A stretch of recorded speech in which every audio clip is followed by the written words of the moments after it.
Presented by PS Bhojpuri की शानदार प्रस्तुति।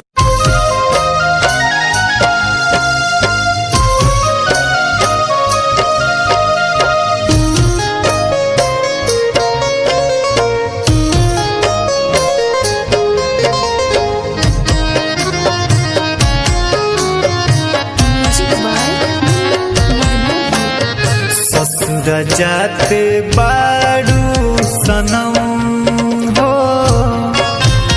ससुर जाते बारू सनम, इहे दुआ देते बानी हम।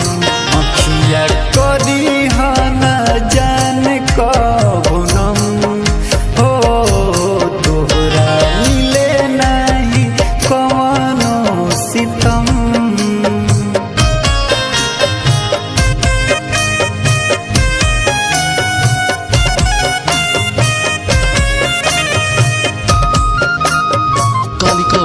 Recording Studio।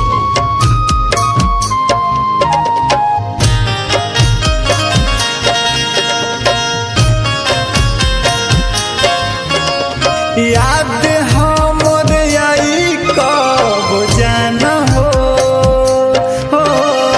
चुप चोरी कैली फोन हो।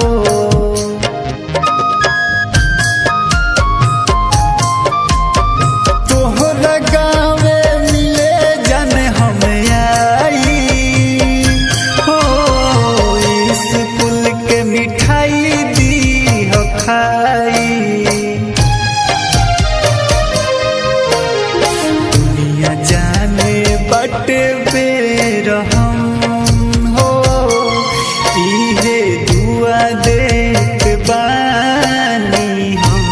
अखिया करी हन जान कबनम हो, तोरा मिले नहीं कवनो सितम।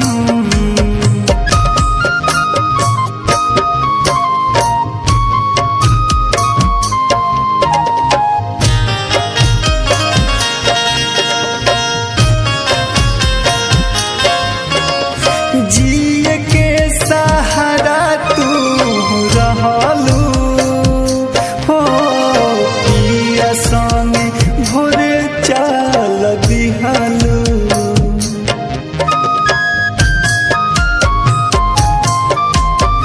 राइटर मंटू के जान हो, पहिले तू रहलू अरमान हो। बायोरबिंद सावरिया के कसम हो, दिल से दुआ दे